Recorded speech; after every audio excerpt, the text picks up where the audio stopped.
Jake Morrison wiped the grease from his hands and looked at the clock on the wall.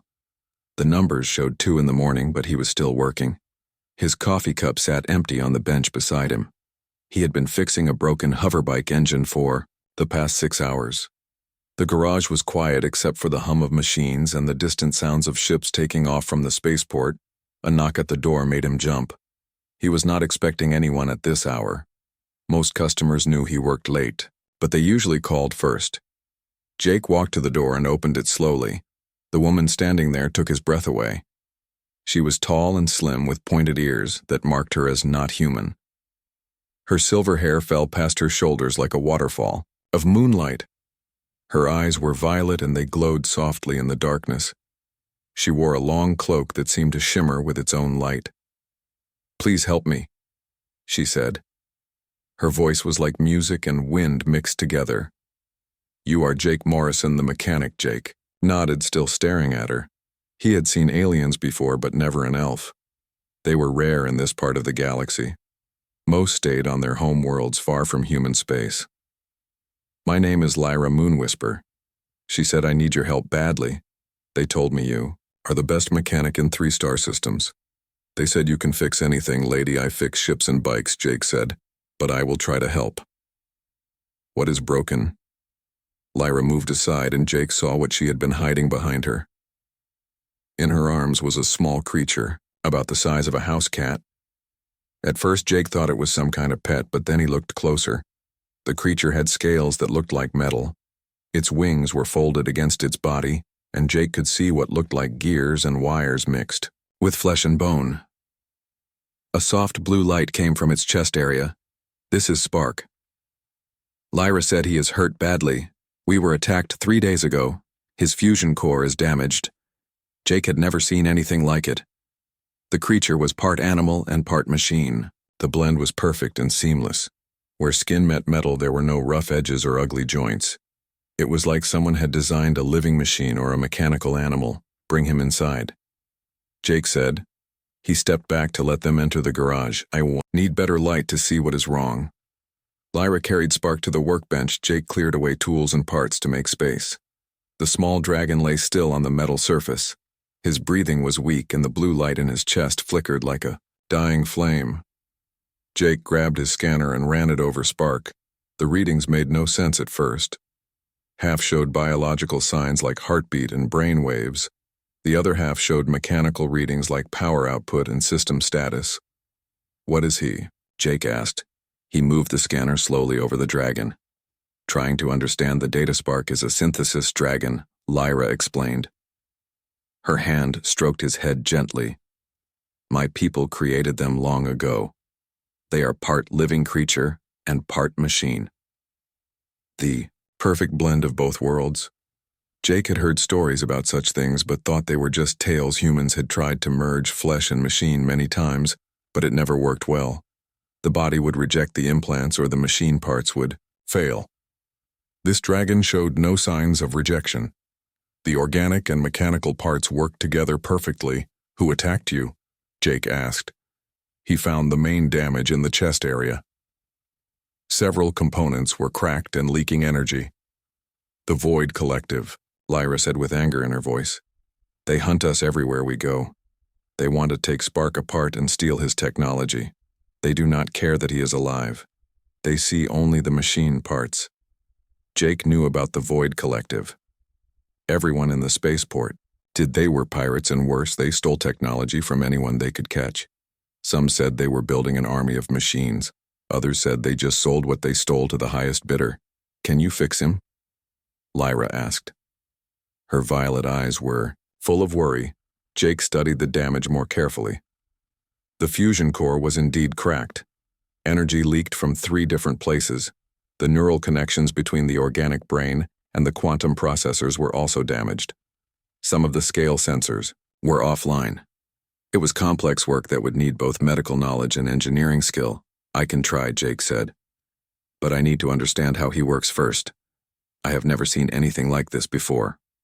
Lyra nodded. "I will help you. I know some things about his design. I am his keeper and protector." Jake got his tools and began to work carefully. He started with the easy repairs first. The scale sensors just needed reconnection. The wiring was delicate but not beyond his skill. As he worked, he asked, "Lyra questions about Spark. How old is he?" Jake asked. "Spark is young for a dragon," Lyra said. "Only 50 years old. I have been his keeper for 10 years since my mother passed the duty to me." Jake was surprised that 50 years was considered young. He carefully soldered a tiny connection and watched as one sensor came back online. Spark made a small sound like a mechanical chirp. "That is good," Lyra said. "He feels you helping him." Dragons can sense intentions. As Jake worked through the night, he learned more about the synthesis dragons. They were created during a great war thousands of years ago. The elves needed guardians that could fight both magical and technological enemies. The dragons were their answer. Each dragon was unique. Lyra explained. They grew their mechanical parts just like their biological ones. The fusion core was not installed but grown from special crystals. The neural links formed naturally as the dragon matured. Jake found the work fascinating but also challenging. Some repairs he could do with his normal tools. Others needed creative solutions. He used parts from old equipment in his shop. A power regulator from a shuttle became a temporary patch for the fusion core. Wire from a communication array replaced damaged neural links. Hours passed as he worked. Lyra stayed beside him, helping when she could. She held components steady with her delicate fingers. She whispered to Spark in the elf language, keeping him calm. The dragon seemed to trust her completely. As morning light began to show through the garage windows, Jake stepped back. He had done all he could for now. The fusion core was patched but not fully repaired. He would need special parts to complete the job. The neural links were working but fragile. Spark needed time to heal both his organic and mechanical systems. "He will live," Jake said, wiping sweat from his forehead. "But he needs more work. This is just emergency repair."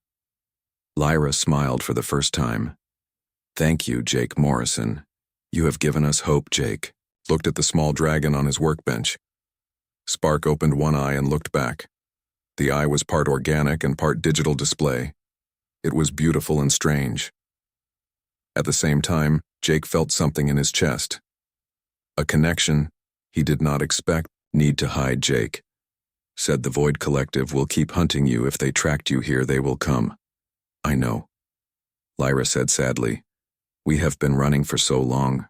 I am tired. Spark is tired. But where can we go? Stay here?" Jake said without thinking. "I have a room upstairs. You can rest while I get the parts we need to fix Spark properly." Lyra looked at him with surprise. "You would do that for strangers?"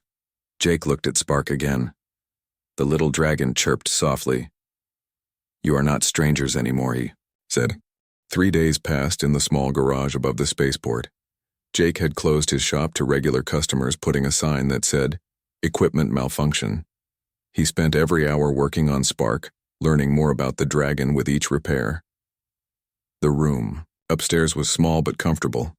Lyra had made a nest of blankets for Spark near the window where morning sun could warm his scales. The dragon was getting stronger each day. His blue chest light glowed steadier, and his mechanical systems hummed. With healthy rhythm, Jake discovered amazing things as he worked. Spark's scales were not just armor. Each one was a tiny solar panel that collected energy from light. The energy fed directly into the fusion core, helping to power all his systems. When Spark spread his wings in the sunlight, Jake could see the power readings jump on his scanner. The digestive system was even more incredible. Spark could eat normal food like any animal, but the food was broken down by nanomachines in his stomach. These machines could convert organic matter into pure energy or raw materials for repair. The dragon literally rebuilt himself from the inside out. "His brain is the most complex part," Lyra explained one evening. She sat beside Jake as he worked on a damaged wing joint.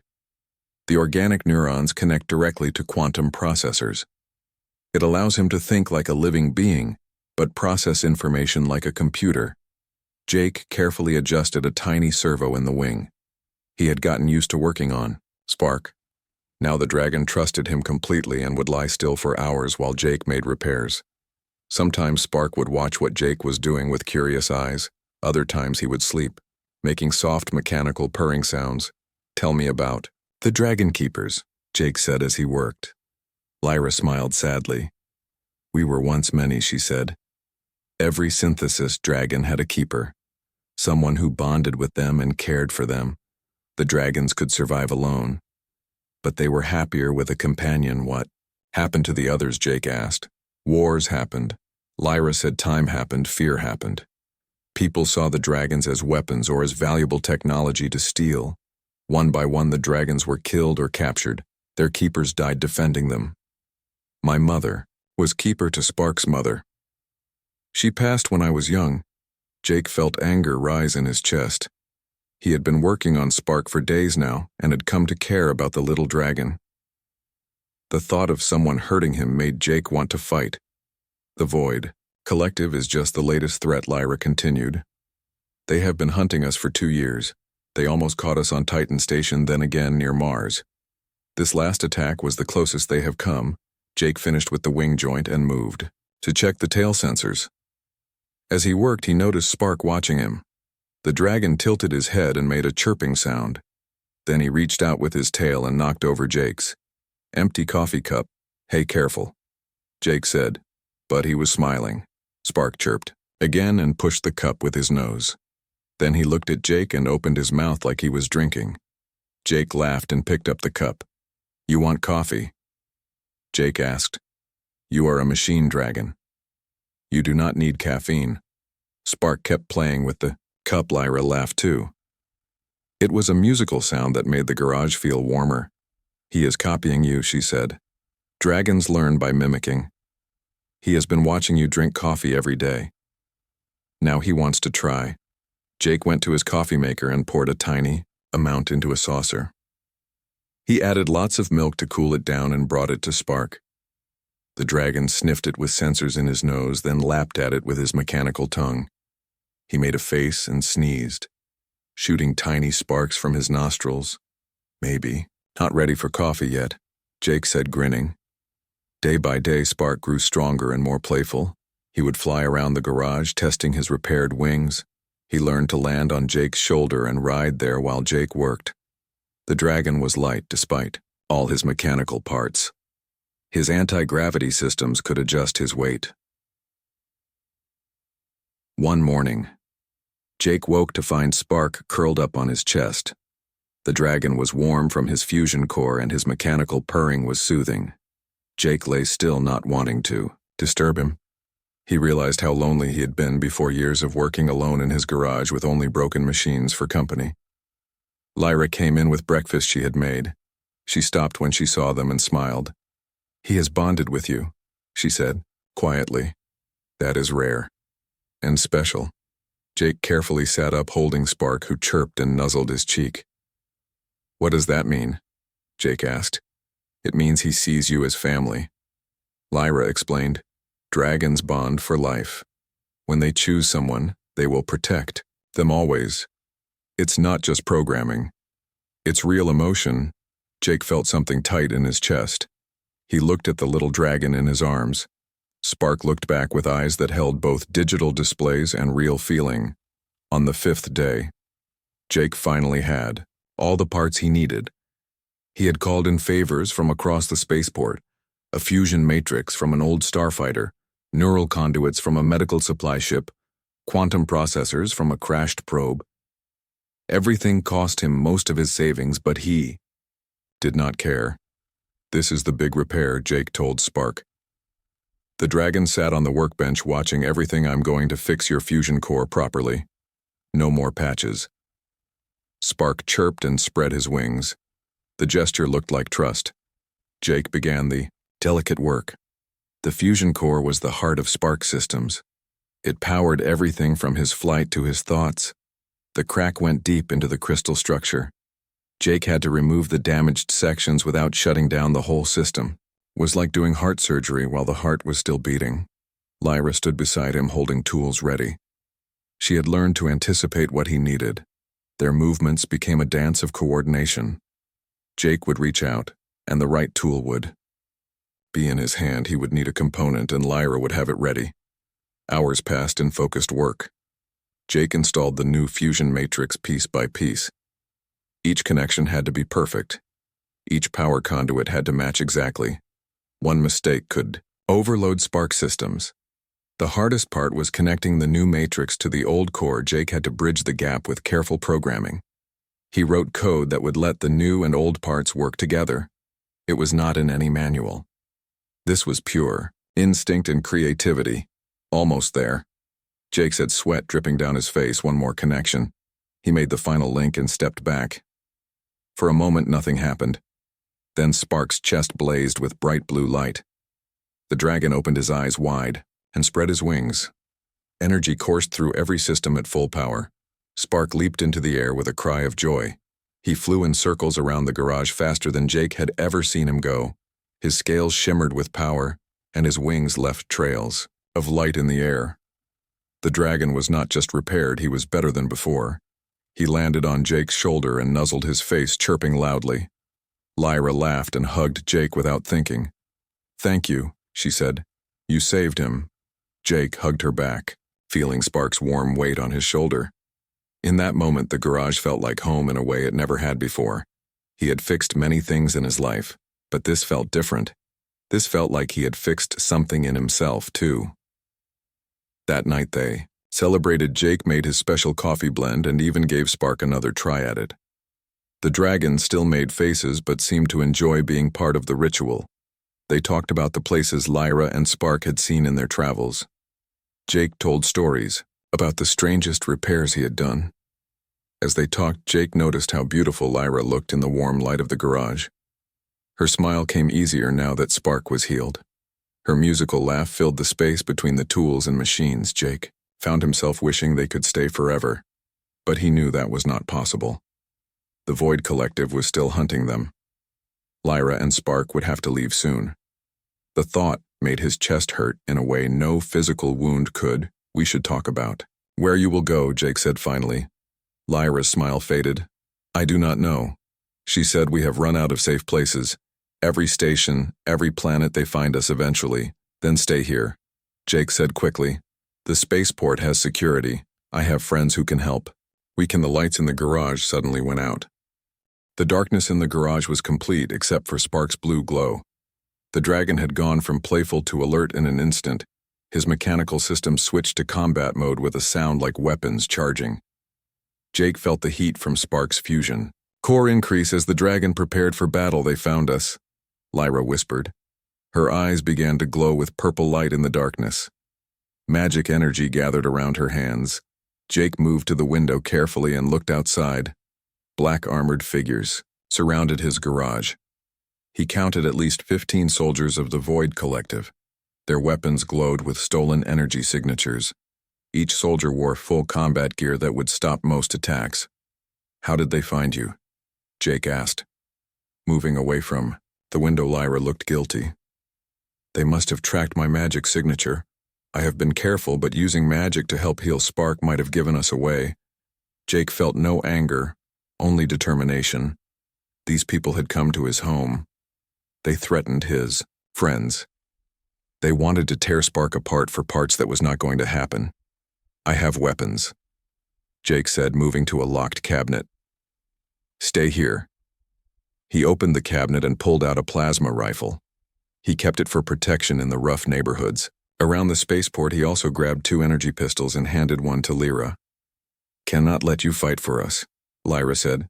"This is our battle, not yours." Jake checked the rifle charge and looked at her. "You became my battle when you knocked on my door," he said. "Besides, nobody attacks my garage." A voice boomed from outside, amplified by speakers. "Lyra Moon Whisper," it said. "We know you are in there. Surrender the synthesis dragon, and we will let the mechanic live."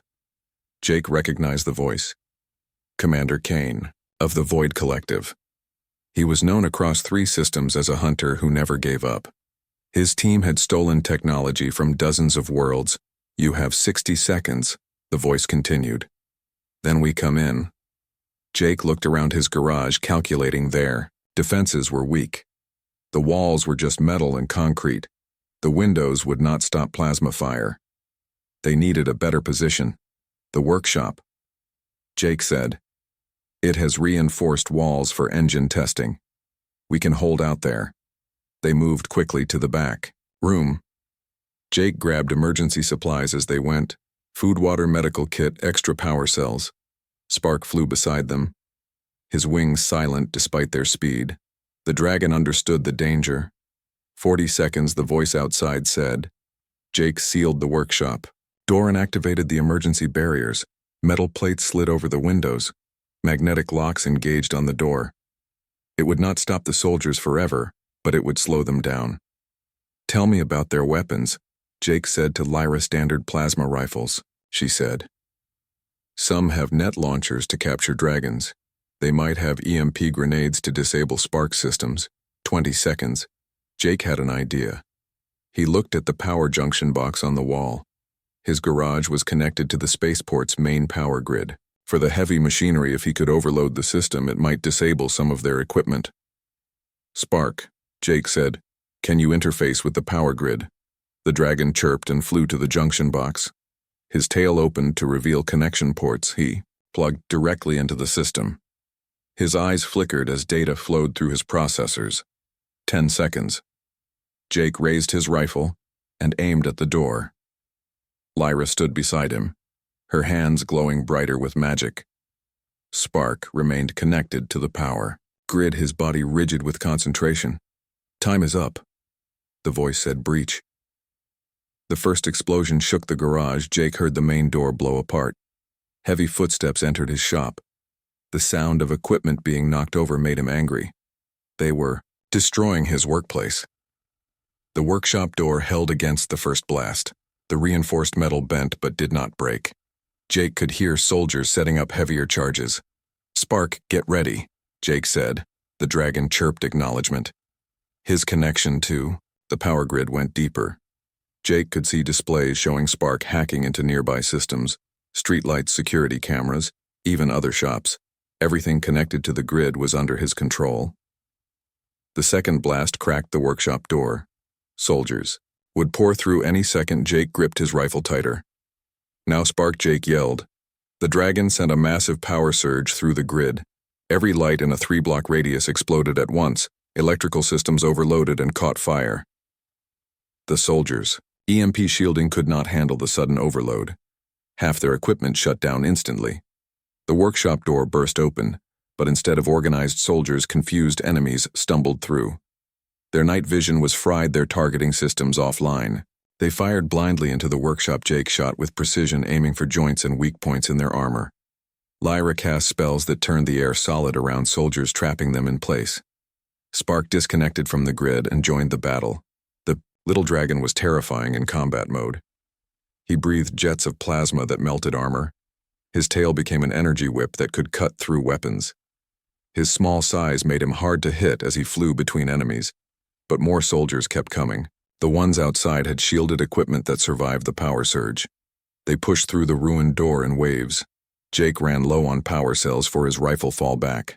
Jake shouted. They retreated deeper into the workshop, but there was nowhere left to go. 3 soldiers got past their defense and rushed at Jake. He swung his empty rifle like a club, catching one in the helmet. Another raised his weapon to fire. Spark slammed into the soldier like a tiny meteor.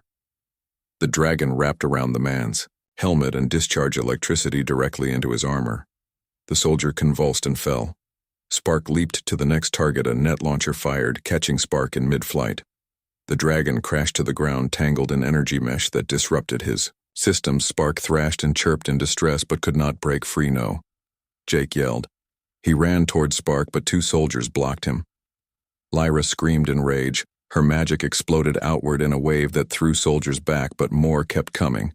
They had brought too many. Surrender. Commander Kane entered the workshop. His armor was heavier than the others, and his weapon glowed with modified dragon technology. You fought well, but this ends now. Jake stood in front of the netted Spark protectively. Lyra moved beside him, her magic flickering from exhaustion. They were surrounded with no escape. Take me, Kane, Jake said. Let them go. You want dragon technology? I can give you all my repair data. Everything I learned. Kane laughed behind his helmet. Noble, but pointless, he said. The dragon comes with us. The elf is a bonus for our magic research. You mechanic are just collateral damage. Jake felt rage build in his chest. He looked down at Spark, trapped in the net. The dragon looked back with frightened eyes. This creature had trusted him, bonded with him. Jake would not let them take him. "There is another way," Jake said quietly. Kane tilted his head. "What do you mean? The dragons are weapons, but also something more?" Jake continued. "I spent days inside Spark's systems. I know secrets your scientists have not discovered." "Careful, Jake," Lyra warned, but he ignored her. "The synthesis dragons can replicate." Jake said, "They can make more of themselves, but the process requires a living host. Someone who understands." Both the machine and the organic. Kane's interest was clear even through his armor. "Impossible," he said. The replication process was a myth.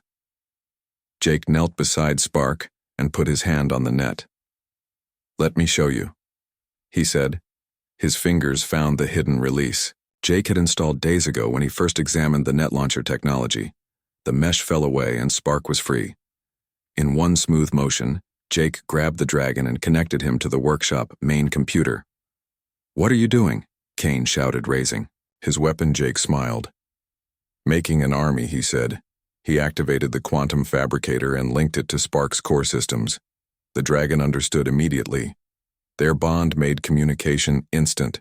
Spark interfaced with the fabricator and began the replication protocol, but Jake did not let Spark do it alone. He grabbed a neural link cable and connected himself to the system. The pain was instant and overwhelming.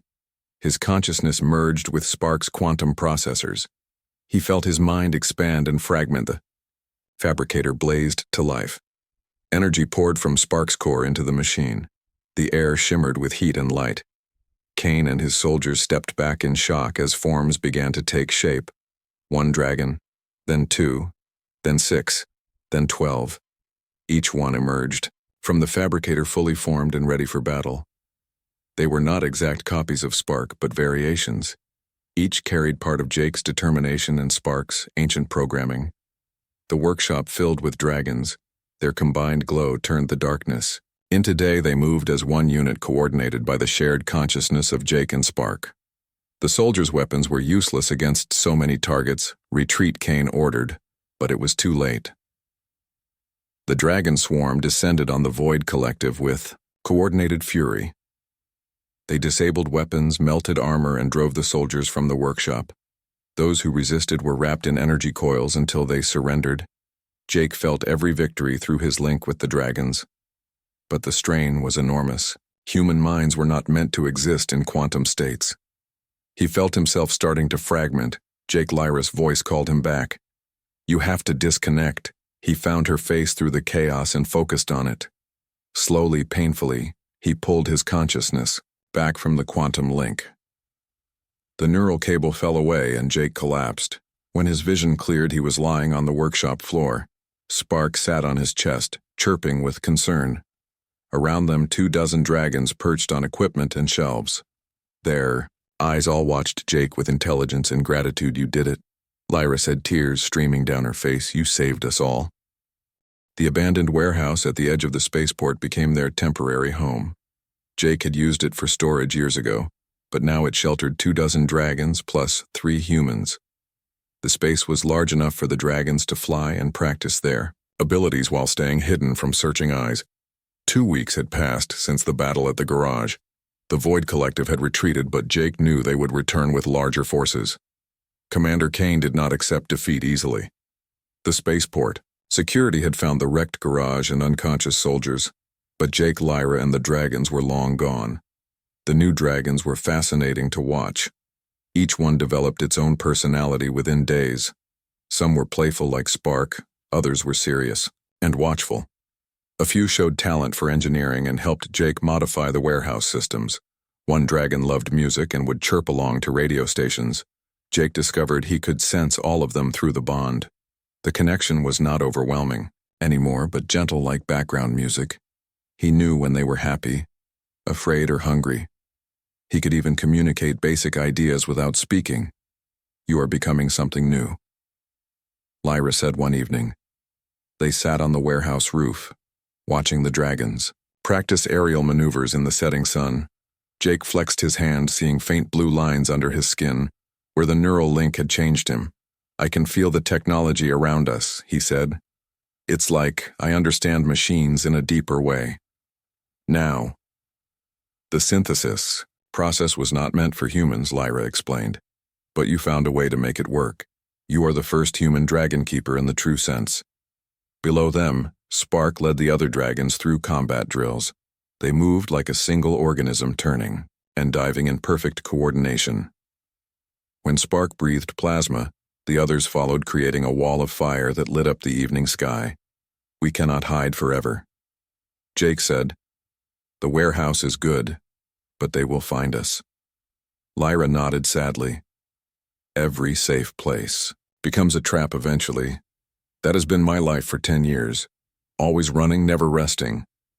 What if we stop running? Jake suggested. What if we fight back? Instead, Lyra looked at him with surprise. The Void Collective has resources across the galaxy. They have ships, weapons, and soldiers. We have 24 dragons. Jake grinned. We have something better, he said. We have the ability to make more. Over the following days, Jake worked on a plan. He used his new understanding of technology to hack into shipping manifests and communication channels. The Void Collective was indeed searching for them, but their search pattern had flaws. They expected Jake and Lyra to run to the outer systems, not stay near the spaceport. More interesting was what Jake found in their encrypted messages. The collective was not just after Spark for his technology. They had buyers waiting, a whole network of groups that wanted synthesis dragon parts for weapons research. Some messages mentioned something called Project Nemesis. They are building something, Lyra said, reading over Jake's shoulder. A weapon based on dragon technology. Jake found more details in stolen research files. The collective had been gathering dragon artifacts for years. Scales from ancient battles, fragments of fusion cores, neural processors from destroyed dragons. They were trying to reverse engineer the technology, but they do not understand the important part. Jake said, the synthesis is not just mixing organic and machine. It's about consciousness, and choice. Spark and his siblings are not weapons. They are living beings. A proximity alarm interrupted them. The dragons had set up sensors around the warehouse using their ability to interface with technology. Spark chirped a warning from his perch. Near the door, someone was coming. Jake checked the security feed and cursed. 3 hover trucks approached the warehouse. They bore civilian markings, but Jake recognized the energy signatures, military-grade shields and weapons hidden under fake panels. How did they find us? Jake asked. Spark chirped and projected a hologram from his eyes. It showed one of the new dragons practicing outside the warehouse boundary. The dragon had been careful, but satellites could have spotted him. My fault, Jake said. I should have kept them all inside. No time for blame, Lyra said, gathering her magic. We need to evacuate. But Jake was tired of running. An idea formed in his mind as he watched the trucks approach. The collective expected them to flee like always. What if they did something different? Everyone hide. Jake ordered. The dragons immediately found concealment spots in the warehouse rafters and shadows. Years of being hunted had taught them to move silently. What are you planning? Lyra asked. Trust me, Jake said. Spark, stay visible but act injured. The dragon understood immediately. He lay on the warehouse floor and dimmed his chest light to a flicker. His wings drooped and he made weak chirping sounds. It was perfect acting. Jake messed up his appearance and added fake burns to his clothes. When the warehouse door exploded open, he was ready. Help, Jake cried out, rushing toward the soldiers. Please help. My dragon is dying. The soldiers hesitated. They had expected resistance, not a mechanic begging for aid. Commander. Kane pushed through them, his helmet scanning the area. Morrison, Kane said. Where is the elf she left? Jake said, making his voice desperate. She abandoned us after the dragon got sick. Said he was useless, broken. Please, you have to help him. Kane approached. Spark carefully. The dragon played his part perfectly, giving weak chirps and twitching one wing. Kane knelt beside him and ran a scanner over his body. Multiple system failures, Kane reported to his team. Fusion core operating at 10%. The elf must have pushed him too hard. Jake let hope enter his voice. You can fix him, you have dragon technology, please, I will do anything. Kane stood and looked at Jake through his helmet visor. You bonded with it, he said. Not many humans can do that. Jake nodded, wiping fake tears. The bonding was real. The desperation was acting. He felt the other dragons watching from hiding, ready to attack if needed. I have a proposition. Kane said, fix our dragon technology, and we will repair yours. Jake pretended to consider, then nodded eagerly. Yes, anything. Just save him. Kane gestured to his soldiers. Load the dragon carefully. If it dies, we lose our only working Nautilus. Soldiers moved to lift Spark.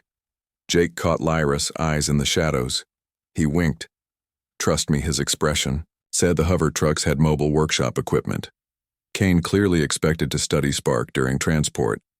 Jake volunteered to ride with the dragon to monitor his condition. Kane agreed, but assigned 2 guards to watch him. Inside the truck, Jake kept up his act. He fussed over Spark, checking readings and adjusting connections. The dragon continued his performance of being near death. The guards relaxed slightly, seeing just a worried mechanic and his dying pet. The convoy moved through the spaceport. Toward the industrial district, Jake recognized the route they were heading to, an old manufacturing plant, the perfect place for secret research. He memorized every turn while pretending to work on Spark. You really bonded with it. One guard said, rare. For humans. Jake nodded, keeping his voice sad. He is all I have left. The elf promised adventure but left when things got hard. The guard laughed. Elves always do. Pretty to look at, but no loyalty. Jake bit back anger and continued his act. Through his bond, he sensed the other dragons following. They flew high above the city using clouds for cover. Lyra rode with them on one of the larger dragons, her magic cloaking them from sensors. The manufacturing plant was heavily guarded. Jake counted 40 soldiers plus automated defenses. The main building had been converted into a research facility. Through windows, he glimpsed laboratory equipment and holding cells. Some cells contained pieces of dragon technology, scales wings, even what looked like a partially assembled dragon. Welcome to our workshop, Kane said as they unloaded Spark. Fix our dragons and yours lives. Jake was led to a laboratory filled with dragon parts. His enhanced senses could feel the residual energy in each piece. These were remnants of destroyed synthesis dragons. Each one had been alive once. Now they were just components in boxes. The main project sat in the center, a half-built dragon made from salvaged parts. It was wrong in every way Jake could see. The organic components were synthetic. The mechanical parts were crudely connected. There was no harmony between flesh and machine. It does not work, Kane said, frustrated. We have tried for 2 years, but it will not activate. Because you built a corpse, Jake said without thinking, then caught himself. I mean, the synthesis process cannot be forced. Kane grabbed Jake's shoulder. Tell me how to make it work. Jake looked at the abomination they had built, then at Spark, who still pretended to be dying. An idea formed. If he could get access to their mainframe, he could do more than just escape. I need to connect to your research database, Jake said. To understand what you have tried. Kane hesitated, then nodded. Do it. But remember, we have your dragon. Jake was given access to a terminal. While guards watched, he dove into their systems with his new abilities. Within minutes, he found everything.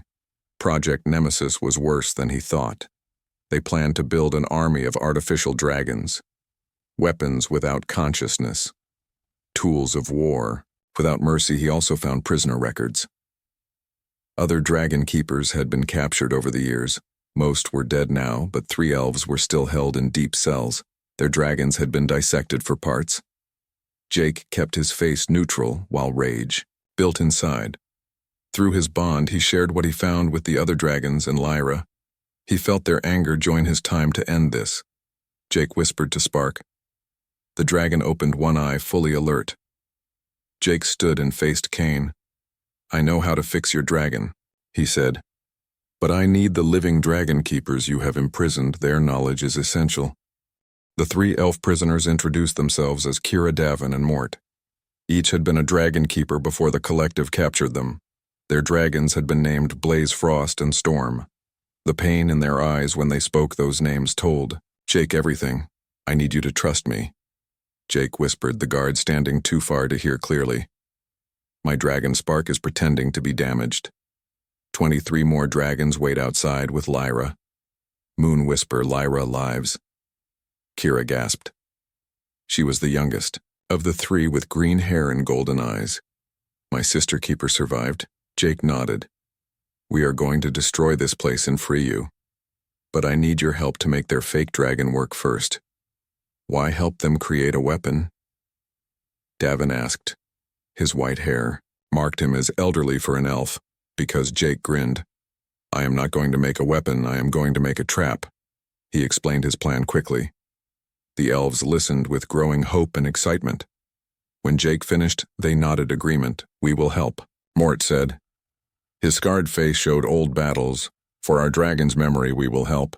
Jake called the guards and announced the elves had agreed to assist. Kane arrived quickly, eager to see his project nemesis finally work. The laboratory filled with soldiers and scientists, all wanting to witness the activation of their artificial dragon. Jake had the elves positioned around the fake dragon. He placed Spark in the center, still pretending to be near death. The little dragon gave an Oscar-worthy performance of weakness. Kane watched everything with hungry eyes. "We need more power," Jake announced, studying the fake dragon. "Connect it to the facilities." "Main reactor," Kane hesitated. "That could overload our systems," Jake shrugged. "Then it will never work. The synthesis process requires massive energy. You want a weapon or not?" Kane gave the order. Technicians ran heavy cables from the reactor to the fake dragon. The whole building hummed with power. Jake felt it through his enhanced senses, like standing next to a lightning storm. Now Jake said to the elves channel, "Your magic into the construct.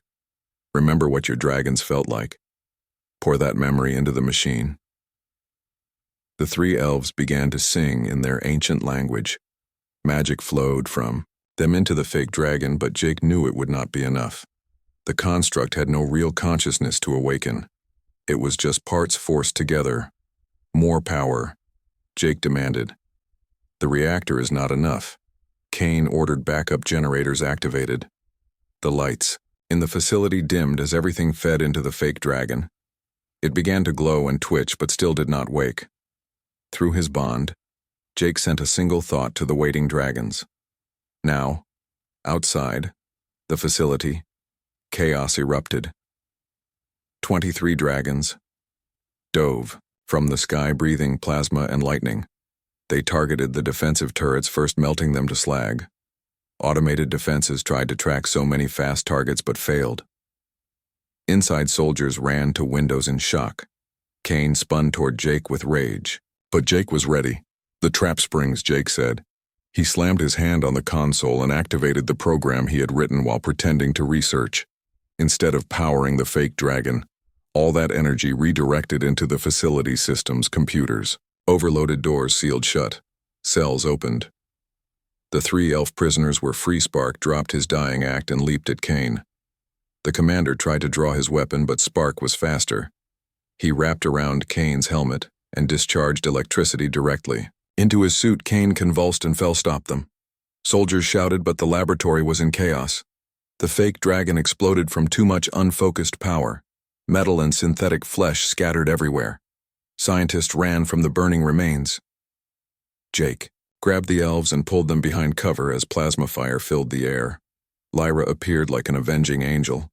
She rode through a melted wall on the back of a large dragon. Her magic blazed around her in purple fire. Behind her, the dragon swarm poured into the facility. The battle was swift and brutal. The Void Collective had numbers, but the dragons had coordination. They moved as one force, disabling soldiers with precision strikes. The elves joined the fight with their magic strengthened by hope and fury. Jake found himself back-to-back with Spark, fighting through soldiers trying to reach the exit. His plasma rifle had long run out of power, so he used it as a club. Spark breathed fire and whipped his energy tail, keeping attackers at bay. A soldier got behind Jake, raising his weapon. Jake turned too slowly, knowing he could not block in time. Kira appeared between them. Her magic turned the soldier's armor to rust in seconds. He collapsed under the suddenly heavy oxidized metal. She winked at Jake and moved to the next target, the data core. Jake called to Lyra. "We need to destroy their research." She nodded and directed dragons toward the computer center. They melted through walls and fried every system with electrical attacks. Years of dragon research vanished in moments. Kane staggered to his feet, his armor sparking from Spark's attack. "You destroy everything," he snarled. "Centuries of work built on murder." Jake replied. Spark landed on his shoulder, glowing with power. "You tried to make weapons from living beings, but you never understood what made them special." What Kane demanded. "Choice," Jake said. "The dragons chose their keepers. The keepers chose to bond. You cannot force synthesis. It has to be given freely around." Then the facility burned. Dragons flew through smoke, carrying unconscious soldiers outside. They would live, but their threat was ended. The manufacturing plant that built dragon weapons was rubble in the ruins. Jake found something unexpected. A storage vault had cracked open, revealing dozens of fusion cores, ancient dragon hearts preserved in stasis. Each one could potentially create a new dragon with the right process. "The legacy of our kind," Davin said softly. Touching one core with reverence, "We thought them all destroyed." "Not destroyed," Jake said, hidden, waiting. He looked at the three elves, then at Lyra. "You could restore the dragon keepers, bring back what was lost." Kira picked up a fusion core and held it to her chest like a precious child. "We will need teachers," she said, looking at Jake. "Someone who understands the new way." Jake felt the weight of responsibility, but also excitement. The war with the Void Collective was not over, but they had won this battle. More importantly, they had a future to build. "First, we disappear," Jake said. "Let them think we died in the explosion. Then we find others who can bond with dragons, not as weapons but as partners." "Where do we start?" Lyra asked. Jake grinned and pulled her close. Spark chirped happily from his shoulder. "Remember my garage sign," he said. "Dragon repair and synthesis services. I think it's time to make that official." 6 months later, the hidden valley on a moon far from human space housed the new Dragon Keep Academy Jake and Lyra ran, classes teaching the synthesis process to carefully chosen students. Each fusion core they had recovered grew into a new dragon bonded to someone who understood the true partnership. The Void Collective still searched for them, but found only rumors. The legend of the dragon mechanic spread through the underworld. Someone who could give you wings and fire if you proved worthy. Someone protected by an army of dragons that moved like one mind. Spark remained Jake's constant companion, but now he had many siblings. The little dragon who started everything had become the template for a new generation. Each dragon was unique, but all carried a piece of Spark's playful spirit. The galaxy was vast and full of those who would use power for evil, but now it also had protectors again. Synthesis dragons and their keepers working together as one. The perfect fusion of heart and steel, consciousness and code. In the quiet moments, Jake would stand on the valley rim watching dragons train in the sky. Lyra would join him. Her hand in his Spark would perch on his shoulder, pretending to sip coffee from a tiny cup. "We actually did it," Jake would say. Lyra would smile. "Just the beginning," she would reply. And in the distance, dragons would dance among the stars, painting the sky with trails of light. A promise that the ancient guardians had returned, not as weapons of war but as symbols of hope. The synthesis was complete, and the galaxy would never be the same. The war was won, not with force, but with understanding. Not by making weapons, but by creating family. And it all started with a mechanic who could not turn away a midnight visitor and her unusual pet in his new workshop. Jake kept his old sign as a reminder. Dragon repair and synthesis, services, coffee required. Because some things never change even when everything else does. The dragons were home.